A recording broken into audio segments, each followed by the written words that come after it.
And okay, so thanks very much for coming to the presentation today. I remember what it was like to be a grad student, and so I try to uh, I try to keep that in mind when I'm talking with my own grad students and working with other students. I mean, this sort of reminds me of grad school. I don't know why, but probably if you knew much about me and my grad students, you probably think that the research that we do, it does end up making you driving you to drinking. And so you skip the glass and go straight to the bottle. I don't know, but I hope you can kind of enjoy this presentation. Please stop and ask questions on the chat window as you like. Really, what I was hoping to cover in these difficult times is to try to help, address the issues like, what might be expected of you. What can you do about specific problems in being successful in grad school? And then what can you expect from others around you here? And there are some things that maybe we can pass to you, after the meeting, like, a copy of the presentation and some other things as well. We can talk about that a little bit later. As far as it's concerned, you join grad school to do research, and arguably it's the most important thing. The research is all about communication, talking with others about what has been done before, so that you know that what you're doing is new. Learning. There's a lot of learning that has to be done because you're expected to go from wherever you are at the beginning and end up being an expert, the leading expert in a particular field in a relatively short time, a matter of just a few years. And also, developing new knowledge in that area. As you probably know, journal publications are the currency of research, and some would suggest, there's other ways to prove significance of research, but eh, realistically, journal publications are necessary to succeed, and they turn out to be what matters in the graduate degree. But there's also some other things, teaching and training. No matter what you do after you get done here, there'll be a lot more that you do later in your career that is a consequence of how grad school goes. And learning how to teach and train is really very important, both in a class environment, but arguably far better is outside the class environment, like a one-on-one kind of relationship with other people, and teaching them to use equipment and dealing with complex problems that you would get from a diverse range of people around you. Really, you're going to spend your entire career training other people, and the better you are at it, the more successful I think you'll find that you'll be. Um, when talk about other things that matter, believe it or not, having a community where you develop a network of professional relationships. Some of the people that you meet here, at UC San Diego, you'll know for the rest of your career. And sometimes those things can just, it doesn't seem like it initially, but they can turn out to be the most important relationships that you can define. And so within your own research group, and then certainly outside your research group, and among other people around the institution outside. There's an old adage, it's not what you know, it's who you know, and this really is true, I think. Um, if you feel lost, and I noticed a number of people are saying, hectic and turbulent, and to be honest, that's actually a good sign. Um, it really, Tony Robbins has said, if more information was the answer, we'd all be billionaires with perfect abs. And I can tell you that I'm neither a billionaire nor do I have perfect abs, and I've been doing this for a while. So, yeah. More strictly speaking, when it comes to grad school, if we knew what we were doing, it wouldn't be called research. And so I think in that way, that's where it ends up being a real issue, is that you, if you're not used to it, it can be intensely uncomfortable, because not only do you not know what you're doing, but nobody else does. And so everything becomes kind of a bad guess. And this quote is attributed to Einstein, but ironically, he didn't say it. So even this quote, nobody knows who the quote is from.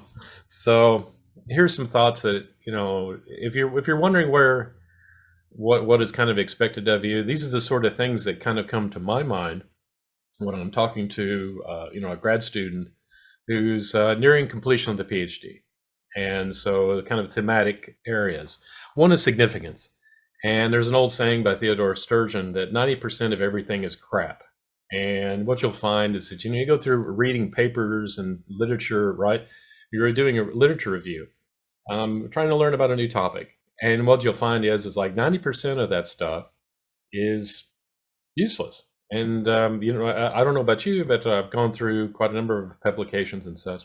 And what you find is that I don't even know how they got funded, and that sort of happens. But the thing here is that you got to think about what are the key novel findings of your research. How does it fit into what everybody else has done? What's the impact on your field and on society? I mean, it used to be in the good old days that you could just do science for the sake of discovery, but it's more difficult to do that now. And this sad reality is that you kind of have to have a reason to do it. You need to be helping people somehow. Even if it's a tenuous connection, you need to have some argument.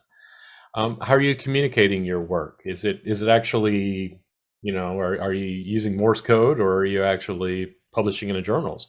If you're publishing in journals, then arguably you can make the argument saying, well, I am actually getting my information out there with the good work that I'm doing.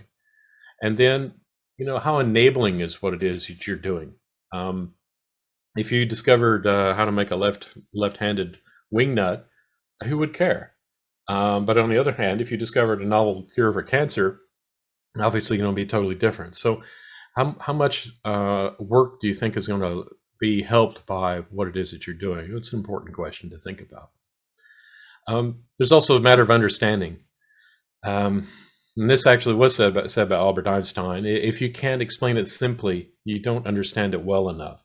And as some of my students, and Bill, I think he's going to speak later. Bill Honecker's on the call now, and one of the things you'll find is that I enjoy like having high school students and so forth come through the group and visit or something like that, and to see how well my students can actually explain to a high schooler the sort of work that they're doing.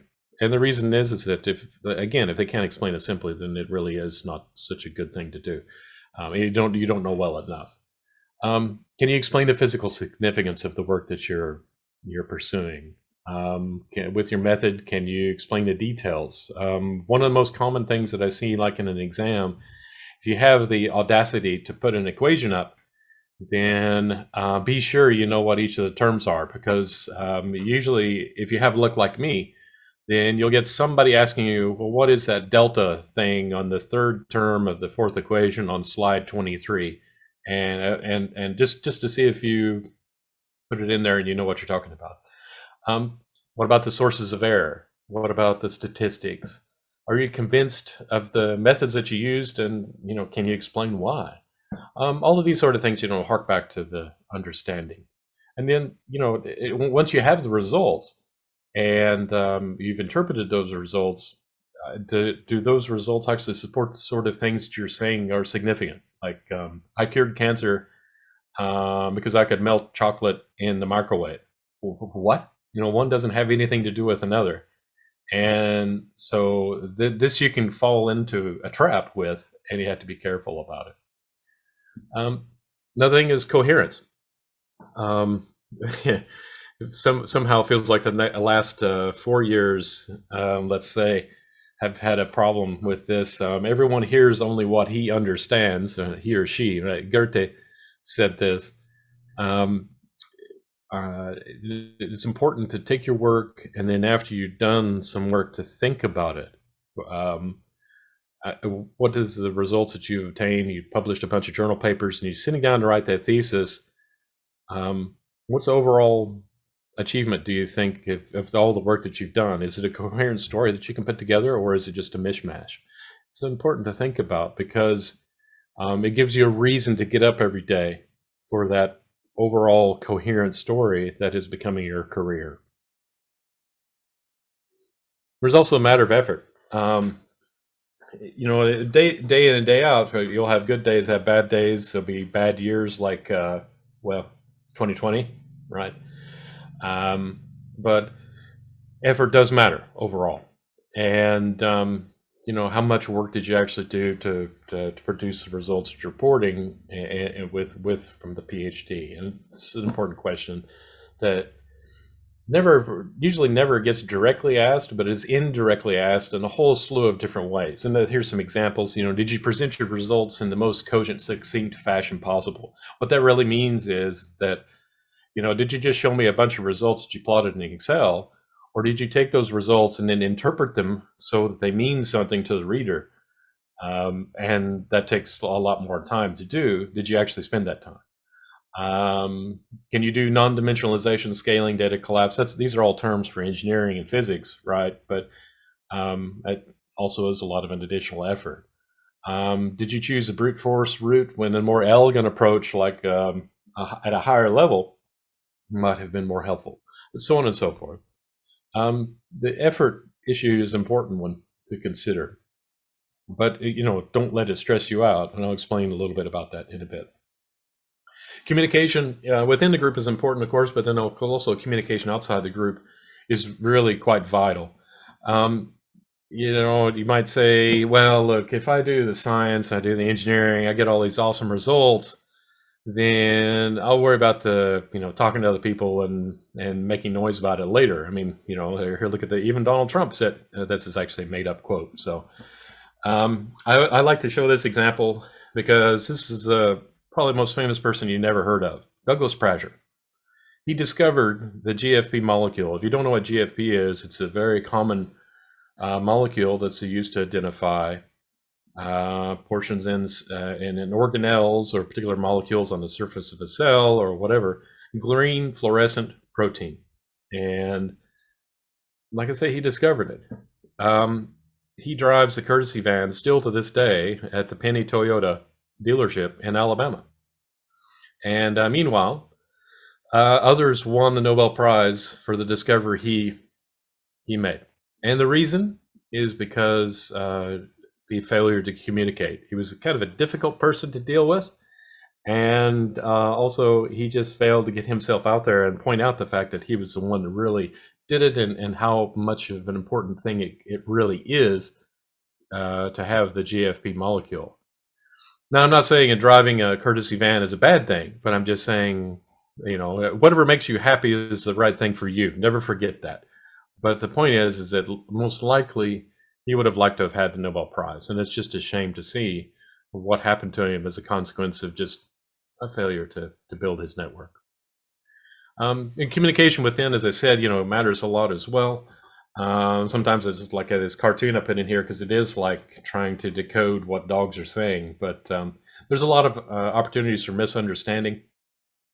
People like me, we have a lot of responsibilities that students just generally aren't aware of. My time availability just sucks, to be blunt. I generally get up at before 6 every morning, and I'm working until 7. I haven't taken an honest break since I don't know, sometime in mid 2019, and except for a hospital enforced break late last year. And so there's time panic, and a lot of people don't really recognize that. We'll ask them to fill out another form or be casual with the interaction time. It just doesn't work. Also, I remember what it was like to be a student. I had 32 cents in my checking account, and I had one chair and a TV that somebody loaned me that I couldn't afford an antenna for, so I watched static on the television. And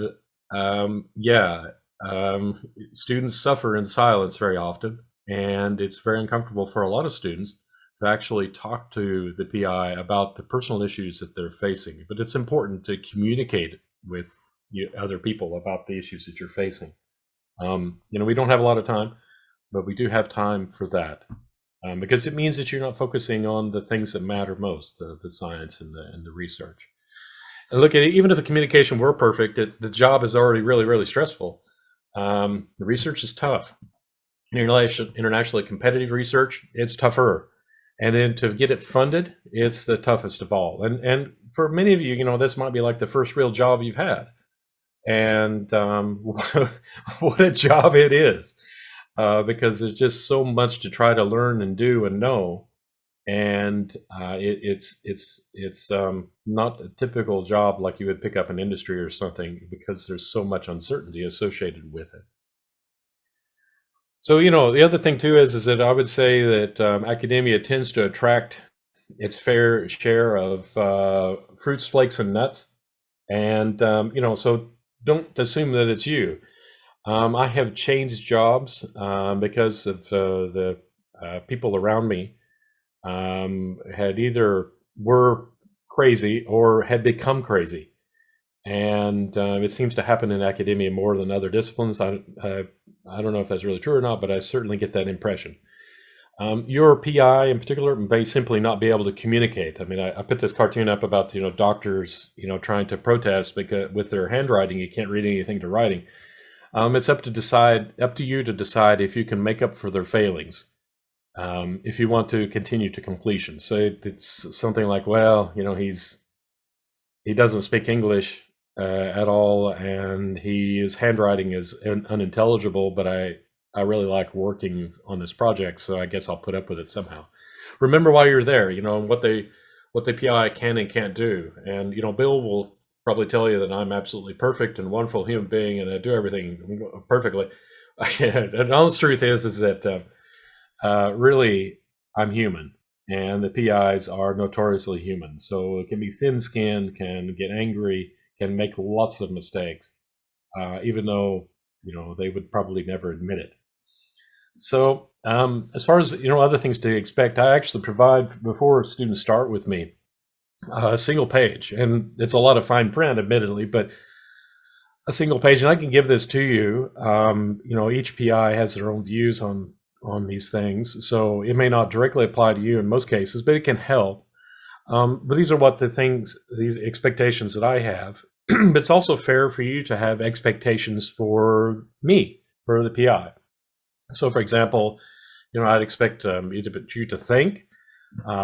Sometimes that comes as a surprise. Actually, having to stop and think about things is very, very important. Or thinking before you jump into the lab and start doing a bunch of experiments.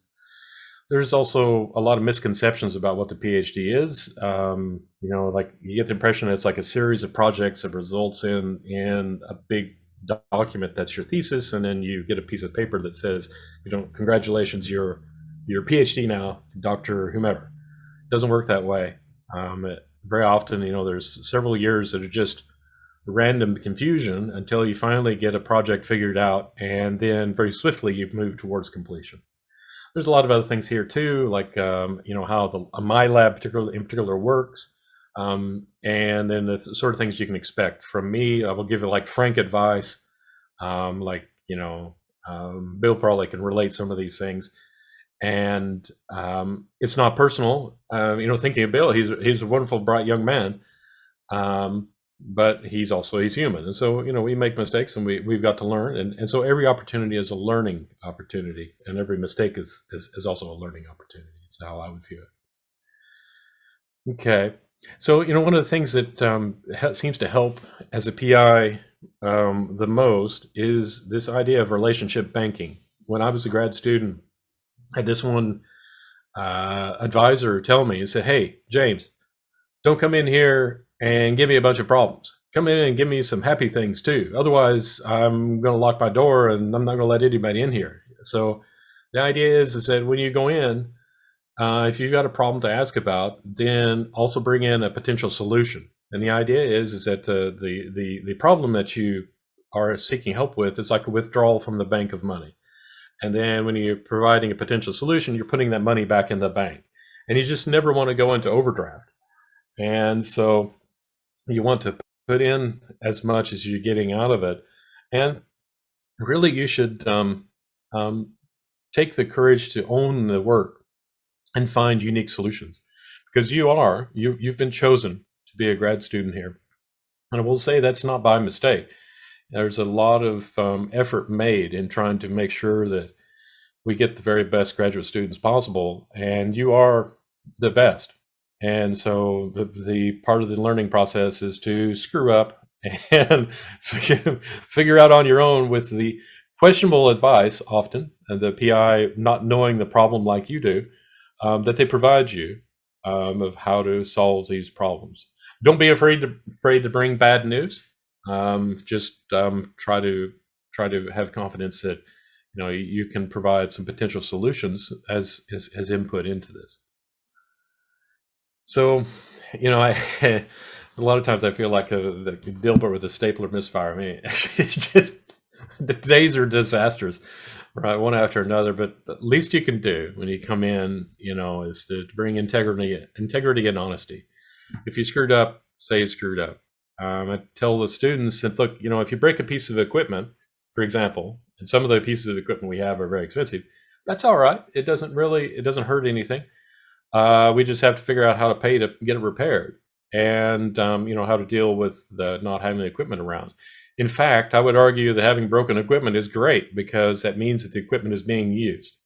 A lot of equipment that never breaks, what good is it? And I remember the story of it when I was at Melbourne Center for Nanofabrication, a $45 million facility. We had nearly every kind of clean room equipment you can imagine, all sorts of acronyms. And yet, the most often repaired piece of equipment in the entire facility, and we had board meetings, and I was on the board for talking about this, the coffee machine. The coffee machine was the single most used piece of equipment in the lab. It went through somewhere on the order of 4,500 cups of coffee a year, and it was constantly being serviced. Yeah, and so it tells you kind of what the priorities are. Anyway, try to keep it positive, because if everything went right, it wouldn't be research. And if you have one good day in 30, my feeling is that's actually a pretty good month. Try not to have an American attitude where the old joke is that Americans are disappointed when one thing goes wrong in a given day, and Europeans are happy when one thing goes right in a given day. And so it's an old story about what's different between Americans and Europeans. So try to be more European about the whole thing. It's also fair enough to have some expectations from your PI. It's not a one-way street. We should be enthusiastic and sensitive to the fact that you do have a life, and it's not exactly easy. I mean, there's this recent thing about on-campus housing expenses increasing ridiculously. Look, sorry, I have a problem with that, because my students are going to have problems with that. I'm sensitive to that issue. We also appreciate individuality. In my particular group, I don't think we have a person that is even remotely similar to anybody else. And I'm grateful for that, because they can all individually look at the same problem and see different things. And what that means is we're very likely to come up with a solution to it. And also they learn from each other, being so very different. You can also expect to have respect. At this point, you're adults, and my expectation is that you're more like colleagues. And I'm old and washed up, so I'm doing this because I enjoy it. But it's really, the future is about you, and so if I can help guide you a little bit along the way, so much the better. I try to make myself available, and to make sure that when the presentations are to be given and talks are to be made, you as the students are the ones giving them, so you get the exposure. I don't. It's not about me. So one of the last things is also, depending upon the PI, some are really, really great about asking questions. Others not so much. About asking penetrating questions that, when you stop to think about it, really are quite important. So don't underestimate some PI's ability to do that. So given that this will probably be handed out like as a slide set later on, I'll probably skip this part, because I'm assuming most people have heard of what are called SMART goals. When you're trying to plan a project and you're trying to communicate with people, it's better to try to communicate in concrete terms, meaning specific, something you can measure, something that's attainable in a reasonable and a realistic amount of time. So anyway, You can read through these slides, but I'm going to kind of step through them and move on to time management. One of the most important parts of this, and honestly, as well, one of the most stressful parts of this job that you've decided to take, is how to manage your time. I would like to say that it gets a lot easier once you become like a professor. It doesn't. Um, George Cham, who I think came to UCSD a couple of years ago and has a great sense of humor, has this www.phdcomics.com, and it's hilarious. The pressures on academics is to do everything awesome, and so to spend like 200% of their life doing things, and it just doesn't work that way. And professors are notoriously unresponsive and just refuse to do anything that anybody tells them to do. And if you tell them to, don't go and jump that hoop, the professor would be kicking, knocking each other down to go and jump a hoop just because some admin person told them not to. So yeah, the time management is a difficult trick, and it remains so, at least into academia. Industry is not much better for that matter. One of the things that I found for me to be really quite helpful, and Bill, I don't know if you found it to be helpful or not, but I remember you've tried it quite a bit, is what I use is a Pomodoro technique, 25 minutes on, 5 minutes off. And that represents Pomodoro. And the idea is that you write these things down and you try to break your task down into little 25-minute chunks. And when you have that 25 minutes, that's the only thing you do. You don't do anything else. You don't stop. You don't go. And anybody can afford 25 minutes in a day to focus on just one thing. And so that's all you do for that 25 minutes. And so it actually helps parcel out your time that you have each day and allows you to focus. The focus is probably the most important part about all of this. And there's a variety of apps and so forth that you can use to do these sort of things.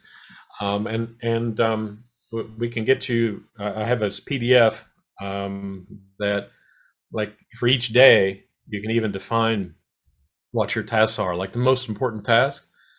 Like, for example, recently I've been working on a manuscript, but there's some specific things that have to get done. So what you would do is you'd have the most important task and then the subtasks in order to get that done. And I try to have it so that I don't check my email until at least I've done some of those subtasks. Over here in these little circles on the right-hand side, those things are to mark each of the Pomodoros. Spend 25 minutes, fill in a circle, and then you can guesstimate how many it's going to take you, and then how many it actually takes you is over on the right-hand side. Then you can mark, well, did you get it done? Do you need to carry it on to the next day or whatever? Just a little bit of organization actually can help you keep things going. And the way to think about this is the European way. If you get the most important task done, then the day was a success. If you get items 2 and 3 done, well, so much the better. And then 4, 5, and 6, you're probably never going to get those done anyway. They'll go on the next day, or maybe they'll eventually disappear when somebody gives up on you. So try to think of it in this way. Try not to give yourself too much to do. There's some other things to think about. If you have problems with, particular writing can be a real challenge. Writing the thesis, writing papers, writing documents. But this also works in research. This whole idea of being efficacious with your time. Robert Boyce set this up after doing quite a bit of research on how new faculty members fail to write a lot. And some are really, really good at it, and those go on to excel. But a vast majority actually don't write every day. And so this is the whole story behind it. You wait so that you develop patience. You begin before you feel ready, because you can't wait around until you feel ready to start something. Just doing it for 5 minutes, then once you get going, then actually the action begets the feeling that you're ready. Ironically, it doesn't work that you have to wait till you're ready for you to begin. You begin and then, I think I actually can do this now. So also it's important to stop early, because if you do like these marathon sessions, then it becomes so stressful that you end up hating it. And I will tell you that part of my career, I used to do that all the time. I would set aside big blocks of time, like days in a row, and I would write, and I would be focused, so I would forget things like when I was in Australia, we had automatic lights in our building, and the lights would go out, and I'd be there in the dark and wouldn't notice, and because I'd be typing on the computer, and then when I sort of stopped and looked, it was like 6 hours had passed, and I would just be utterly exhausted. And the next day, the last thing I wanted to do was to have anything to do with working on a paper. And so, this thing of having it like a Pomodoros will force you to have 25 minutes, but you can also, like say, I'm only going to spend a couple hours at this, and then it'll be there tomorrow. It does help. And there's some other things too here for you to go through. And like I said, it does make a tremendous difference on how you feel about it, and that can give rise to improvement in how well you do it. And it's important to figure out ways to manage the stress.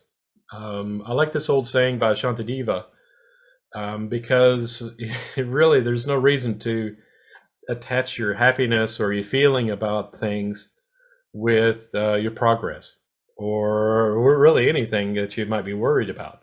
If you can solve the problem that you're facing, then what's the need of worrying?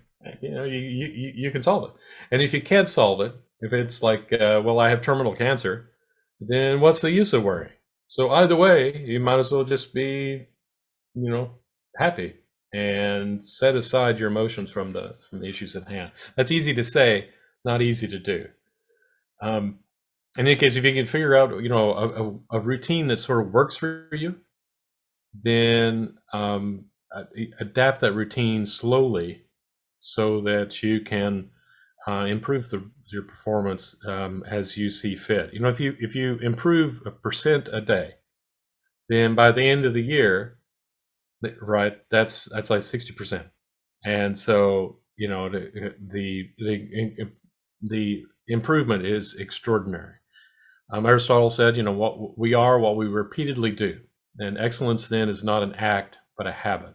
And the habits that you form and modify over time will help you to improve to be the person you'd like to be. The other trick is, and it's very difficult to do as well in a competitive environment, is to not compare yourself to others. I can think of any of a number of, say, like faculty members at my stage in my career. They've published a lot more papers. They've published a lot of books. They've received a lot of funding. They've, right? They have a big car, big house, beautiful wife, water, blah, blah, blah. Any of the things that you might call as measures of success. But what you don't know is all the things that they don't have, or you've seen the highlight reel of their life story, but you don't know all the gritty details. And it's really important for your own sanity and self well-being to not bother with this. If life is something of a competition, the things that we do, you do have to publish a certain number of papers and do better than the next person in a job interview to get a job, and so on and so forth. But the surest way to fail at that, and the surest way to end up like our good friend John here at age 23, is to worry about what everybody else is doing and compare yourself to all of those people. It's important to figure out, just how much is enough and do that rather than trying to do everything perfectly. Quite a number of you will have perfectionist tendencies, and that's very, very important to try to set those things aside. 80% of your output is a product of 20% of your efforts. So you think, okay, well, it's going to take a year to do, about 20% of that will get you 80% of the way there. And that may very well be enough. And if you can identify which of the things that you're doing are the most important things to be doing for whatever it is you're wanting to achieve as goals, adopt those, make sure that those are done well, and forget all the rest. Because it's important to have a life. It's not easy, especially if this is like your first job. And then when you're in college, you always say, well, for your parents, to do really well, You want to excel and continue on, but life is short. It just seems like yesterday that when I became 21 years old, and if you didn't know, of course, if you become 21, then you can start drinking. And a college where I was going, people would hand you drinks in a bar or so forth, and they insist that you go around age 21. And before I knew it, I was let's say I was drunk. Okay, and we would like to play volleyball, and I was about 40 pounds ago for me, but um, I love to play volleyball and all of that. But I had a serious problem on that particular day. Every time I looked up, I would fall down because I was too drunk, and it feels just like yesterday. And I'm 50 now, and it's been 30 years. It's hard for me to believe. So be sure that as you're living, to live your life and not just let work dominate it. All right. Working long hours is not a measure of personal quality nor future success. Actually, you can manage to have time away, and it's important to do so because the time you spend working will be better spent when you actually take time away to enjoy life a little bit and then coming back wanting to be there and to work hard. Okay. It's also important to get away from screens. It's proven now that screen exposure and depression are strongly correlated. And so you just got to be careful with taking time for yourself to be away from screens. It also helps to express gratitude. And there are a lot of ways that things could be worse. We're here, at least we're here in San Diego. I mean, we could all be in Nebraska. If you don't know what Nebraska's like, trust me, you want to be in San Diego. So it provably helps to take the time to be grateful for the things that you actually have. And this is not a matter of being touchy-feely or anything like that. I'm just trying to describe things that it doesn't matter whether it's right or wrong. What matters is whether it's helpful for you a lot of times. So this is also, it turns out it's scientifically proven, but it's also proven to help you. It's important to prioritize. You can do anything, but you can't do everything. Dwight Eisenhower, this is his famous do, decide, delegate, delete box. And Dwight Eisenhower played more golf than any other American president except for one we've had most recently, whose name shall go unmentioned. And Dwight Eisenhower, fought in Europe as a general. He founded the highway system, the freeways, and so forth across the United States. Medicare. He had many things that he achieved, and yet he found a way to play golf like all the time. And the important and urgent things are what you do now. And the other things, not so much. You have to prioritize because you will have calls on your time that are just overwhelming. And so you have to decide and then communicate to others what your priorities are. Don't be afraid to fail. And if you fail, don't be hard on yourself. That's easy to say, but hard to do. Humans are wired to be self-abusive. We really want to be hard on ourselves because somehow we might think that actually is good for us. It's not. Think of what a friend would tell you when you fail and be that friend to yourself. You are in there, in your head with yourself. And if you can't be a friend to yourself, then who else is going to be? So you've got to be careful about treating yourself well. If it gets to be too hard, there is help. And it's not a matter of being ashamed of. If you need to talk to somebody, then there is help. And in fact, UCSD, they provide a lot of help, and it's all free. And it can be quite beneficial. And believe it or not, even the things that you think, well, it's not worth bothering them to take their time. You should go and seek help because it can make a huge difference. Don't underestimate the importance of dealing with the things that you're going through because we want you to be successful. So that's the talk today. Thank you. And I hope it's helpful. The reason that I give this talk is because I had a grad student who went through a terrible time with his PI, and I ended up being his supervisor, and had to kind of pick up the pieces. And this wasn't at UCSD. This was in Australia when I was there. And that poor kid went through a terrible experience. And I just don't want to see any of you go through the same thing. Thanks.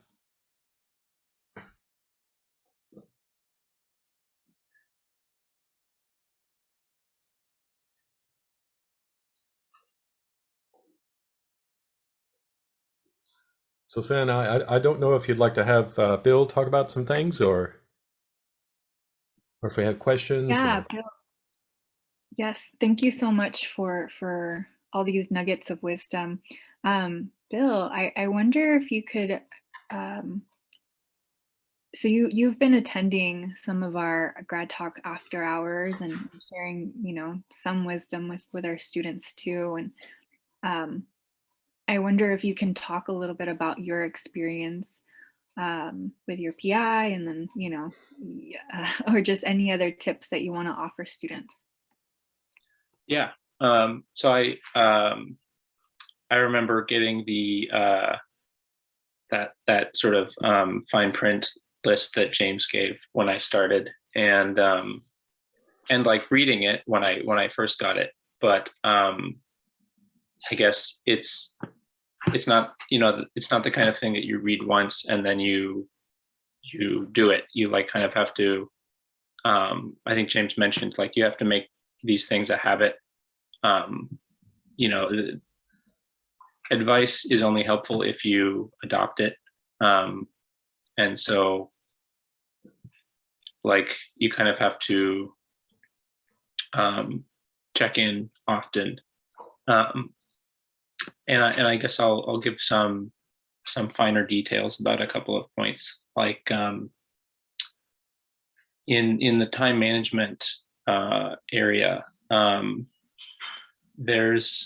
There's also kind of a PI management that goes along with that. Like James was saying, professors have a lot of extra tasks that aren't part of our research, and so they have a lot of things they're thinking about every day. And so by the time that you do get with them, a strategy that I heard about, that I sometimes take advantage of, but not as often as I should, is that after you have a meeting with your PI, you can send them an email with the things that they agreed to do, the things that you agreed to do, or even just like a synopsis. This is what we talked about.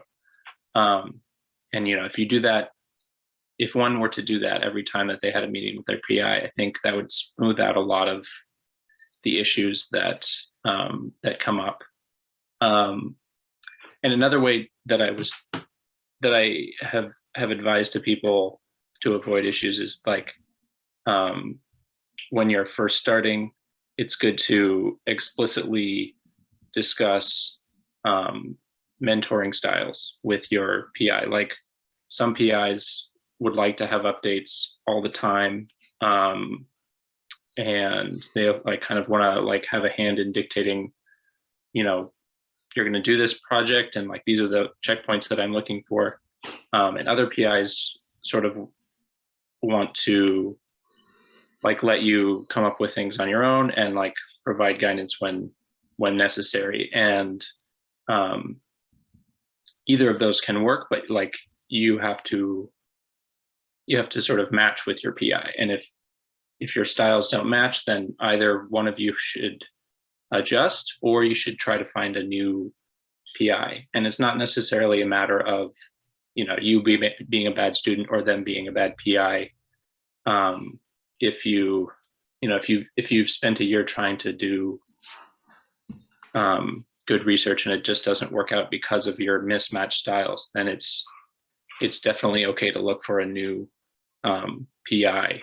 And then on the other hand, if as James mentioned, maybe it is their fault, maybe it's your PI is not doing well, then that's, or not doing the right thing by you, then that's another reason that you might want to switch labs. And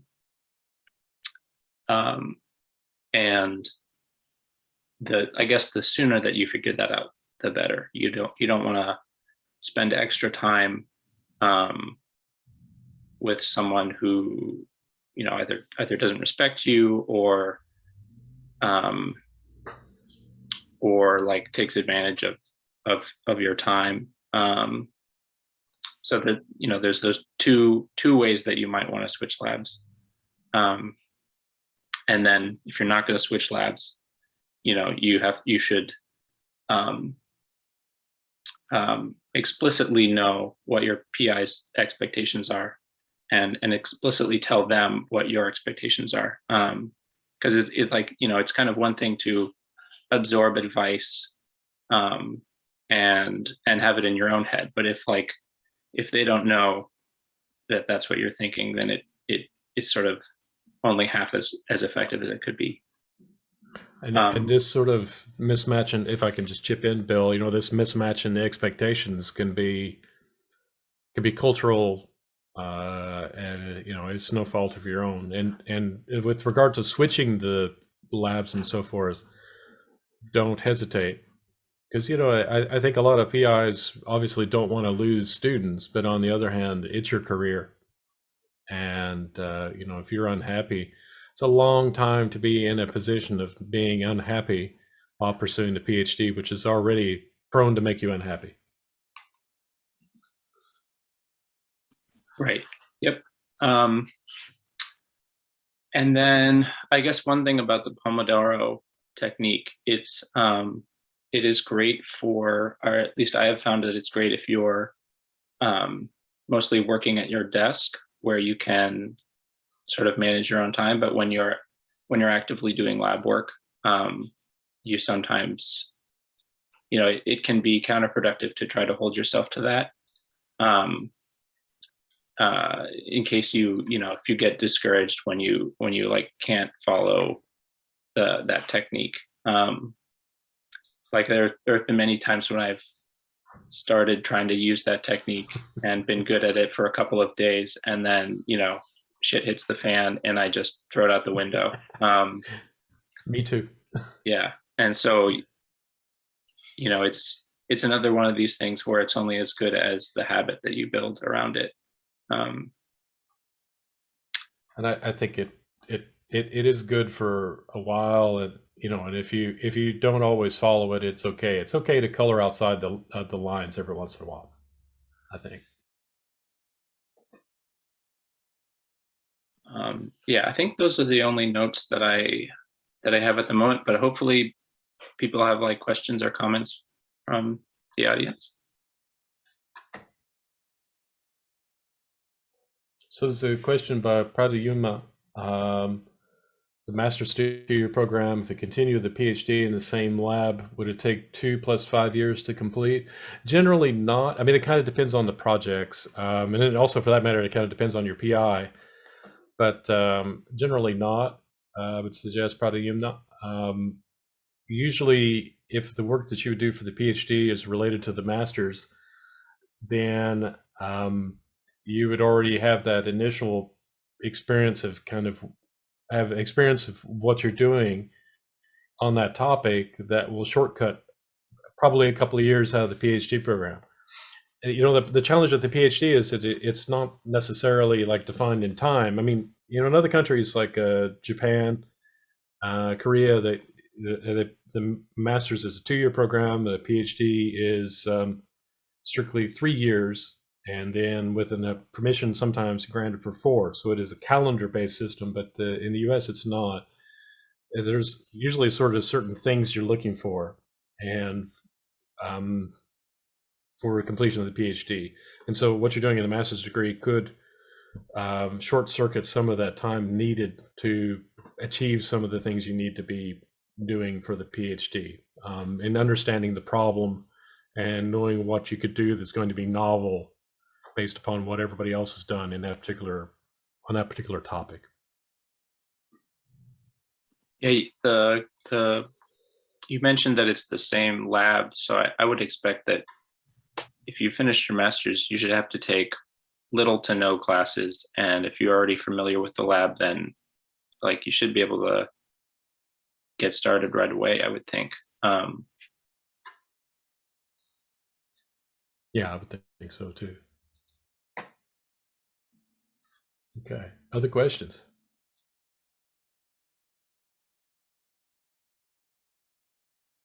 Everybody's quiet, Bill. I don't know.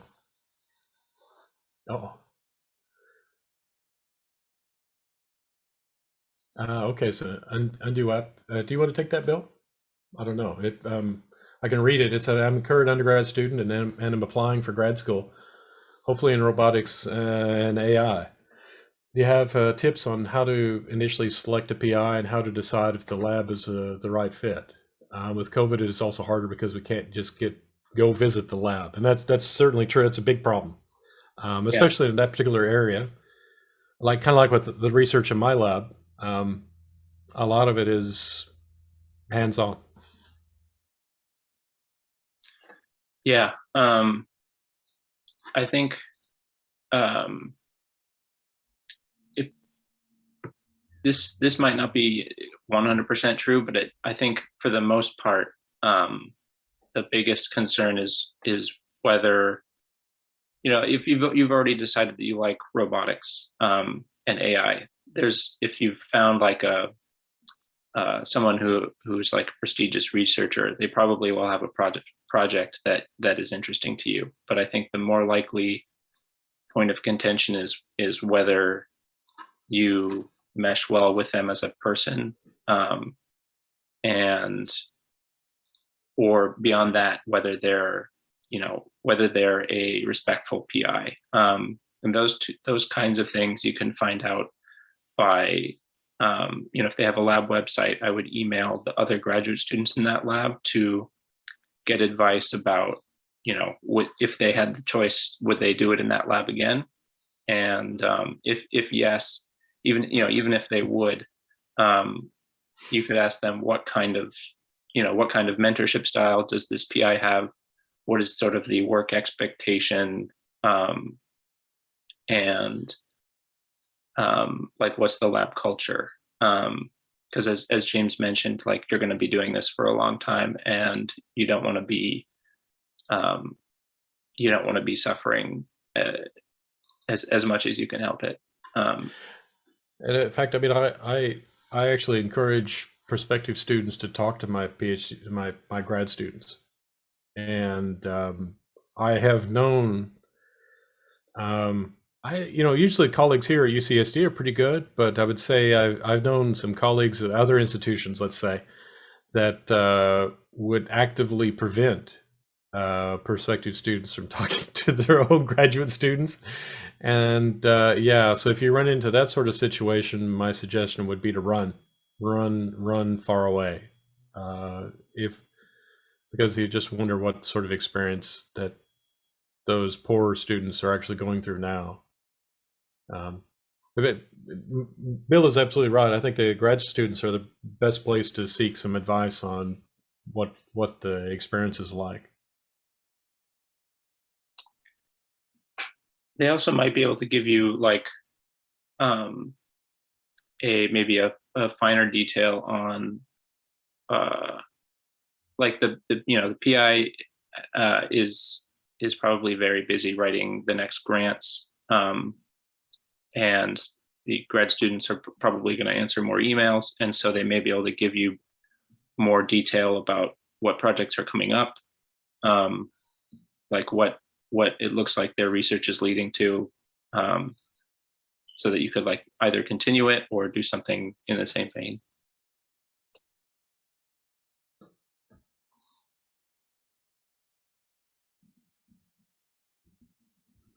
Okay.